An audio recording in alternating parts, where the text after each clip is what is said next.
in Prague, I've dressed up as a Smurf, I've swapped lives with a German, bought strip pens in France, I've covered teachers in sunscreen, nearly drowned in some foam, I had a naked massage, me and my mates had a laugh, I did. 24 years at the top end.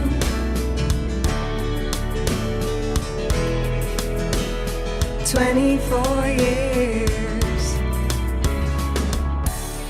At the tap end. Becky, you doing some kind of dance routine? Yeah, I was doing do you remember that really old Spice Girls video where they do two become one with their fingers? I was trying to do some sort of 24 type. Years. Yeah. I really like that. Yeah. But then I didn't know what the sort of hand action for tap end was.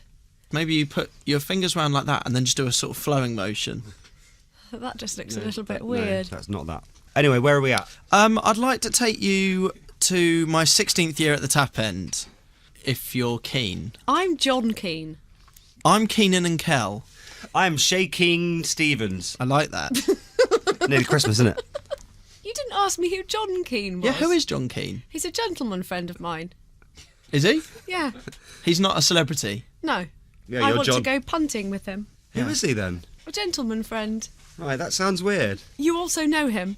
A gentleman friend with benefits or a gentleman friend with normal? say? Like, John Keane? John Keane, yes. Looks like he owns a yacht. Often in boat shoes. That's why I want to go punting with him. Yeah.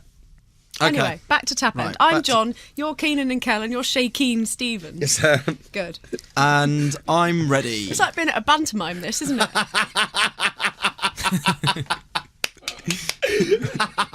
I've not heard that one. I'm ready. Redo. Ready. I've been speaking to this girl for a while now. I knew her through a mate, and I've been putting in the hours on MSN to increase her interest and secure a date. You make it sound like you're working in a call centre.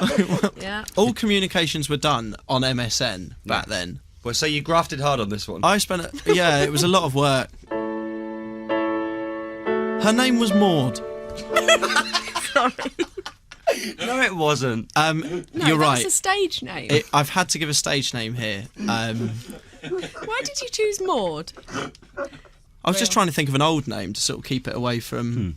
I like the thought of you chatting to Nans on MSN. No, so her name wasn't actually Maud. Right. It was. She was 16. Right, we'll have people now that are 16 called Maud You texting won't. in. We will. We will. Her name was Maud, and she was a lovely from Uxbridge. I had learnt from my mistakes on a previous disastrous date, where I didn't actually talk to the girl the entire time we were at the Chime shopping centre. The plan for us was to go to Ruislip Lido, which seemed like a nice romantic place to go, and also had a miniature railway for us to ride on. Don't you have to get your kit off then? No, it's not like... It wasn't like a Lido where you swim. I Oh. think it was previously... What, an old Lido that's been, sealed over or whatever? It was a Lido where actually you were told definitely don't swim because there was pollution in the water, or weird animals or something. I don't know. Is it still there? It's still Weird there. animals? Well, it was like a giant lake. It wasn't. I think you're thinking of like an old 30s swimming pool. Yes. Yeah. Whereas this was outside. just an outside lake where people could swim in. So it's a lake. Yeah, but the whole place is called Ruislip Lido. Okay. With weird It's very well known. animals. Well, How many weird animals can you get in Rice?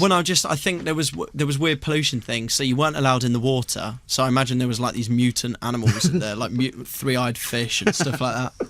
I'd love to go there on a date, though. It had a miniature railway for us to ride on, and then I was going to take her for a meal. Being a gentleman, I was going to have to pay for all this, so me and Dugsy set about washing some cars the day before. My dad and Dugsy's dad both agreed that we could wash their cars for £5 a car, and someone down the road also said we could do theirs and a neighbour's. Car washing was our business, we were entrepreneurs. However, we needed equipment and resources for our business, and these we borrowed from Dugsy's dad, Papa Roy. Is he Italian or? He's not Italian, no. He was just someone we affectionately knew as Papa Roy, a bit like you would the Godfather, almost. It was just like, Papa, good to see you. And you spoke in that voice to him. Yeah. Papa Roy, good to see you. Papa Roy always disliked our business as we robbed all his shampoo and car polish, but I think he respected that we were out there hustling and making money. I've always had an entrepreneurial flair, something I've believed in from a young age. It's a tricky word, that, isn't it? Well, obviously. Entrepreneurial flair. I don't think you have to go entrepreneurial. Just suddenly Australian. Entrepreneurial. Yeah. With cars washed, I had enough money that would sustain me for my date the next day. The big day arrived. I made sure I didn't text her that morning, so we had something to talk about when we met. What? So she's in a right mood with you? She wasn't in a mood, no. Where I've made that mistake in the past is I've spent so long texting that when you've met up, it's I been see. really awkward. Nothing to say. Absolutely nothing to say. I sprayed myself down with Africa and put on my best hoodie. Yes.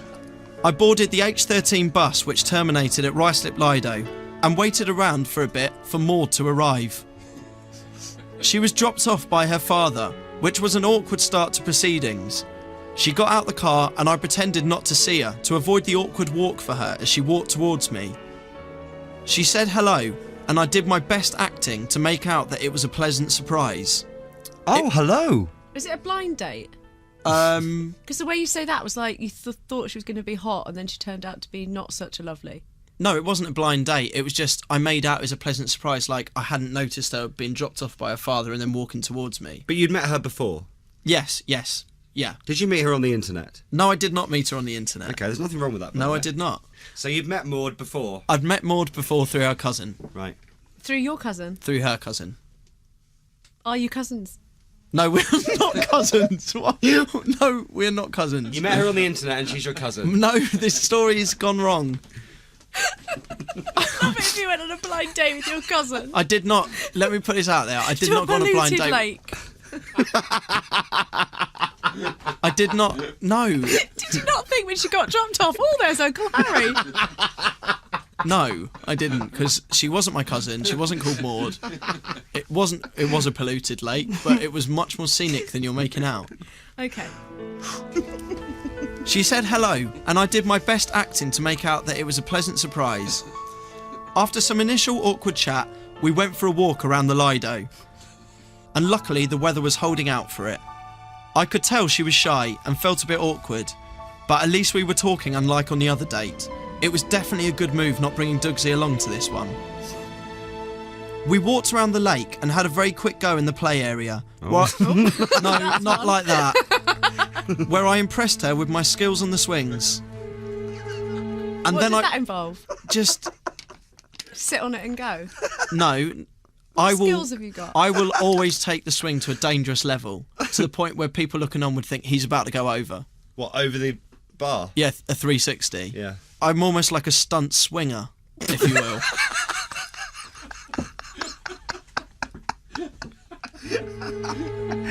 Right. And then I walked her around to the resistance piece. The jewels. I think the French call it the piece de la resistance. Is it? The Did you just translate it then to the resistance piece? You still say pièce de la resistance. Yeah? You don't translate it. Oh. The piece de la resistance. That's it. I like the resistance piece though. The jewel in Ruislip Lido's crown, the miniature railway. I thought this would be a really romantic thing to do. She just laughed. I don't think this was as cool as I thought it was. It looked like this was a misjudged situation. As I was queuing up, I noticed that everyone in the queue were either really young kids or parents with young kids. This wasn't a date thing. This was like going for a date to one of those Build-A-Bear places. A cute idea, but the reality is it's more for kids than it is for girls. I've always struggled with this at my time at the Tap End, is, you know those places where you can go and build a Yeah, teddy bear? I've had one of them. Yeah. So for me, I thought that'd be a great idea for a date because girls like teddy bears. So you would take a girl there and then they would get a personalised bear.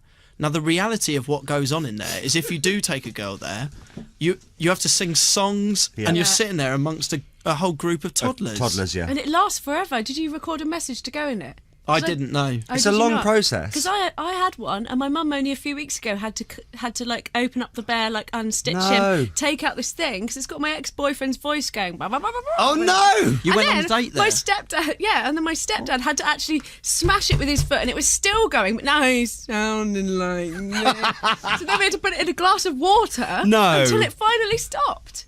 What was he saying? I love you, Becky. Yeah, sorry, but by the end of it, it was like, I love you. And we're like kicking it, smashing it, putting it in the water. He's still saying, I love you. This is like from 15 years ago. So if your ex-boyfriend is now listening... Yeah. Can you replace the voice with mine? Why would I want to do that? Like, can we record? Do it now. What am I saying? Well, what the message that you do to me if we were on a date in one of those bear places? Go. At first date or second date? I just need to know how far I can push this. Okay, does that mean? I'll say fourth date just to hear the message. Well, you can't really have a sinister bear, can you? But go on then. We'll say fourth date. Go. Hello, Becky. I'm the bear. Isn't it about time that we spend the night?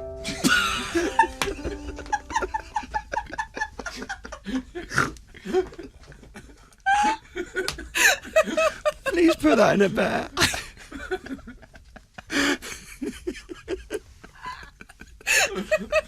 I love that. The train... Sorry?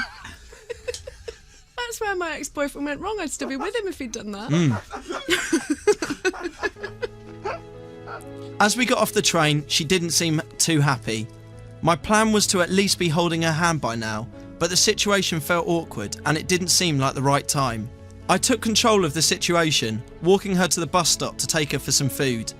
We got the H13 bus into Ruislip town centre. She seemed a bit happier with the prospect of food. I wasn't sure I liked her enough to be taking her to the Hut of Pizza, so I took her to Mackie D's and let her choose whatever she wanted. I didn't pick up the courage to give her a kiss as she said goodbye. We hadn't even held hands, so I didn't see the point. But today was not a day to be sad. Lessons had been learnt, and it was a marked improvement on the previous date. At least we had talked. Today was a victory, and in my quest to get a girl, this was a small victory in my eyes. Did you see her again? Do you know what? We did see each other again, but it was like 3 years later.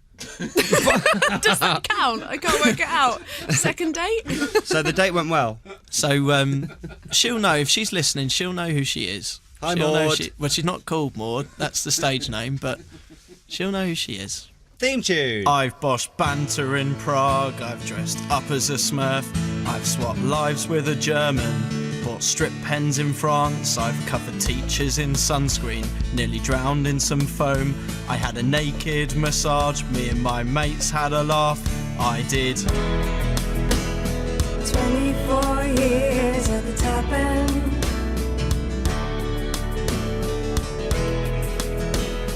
"24 years." At the tap end. BBC Radio 1. Scott Mills.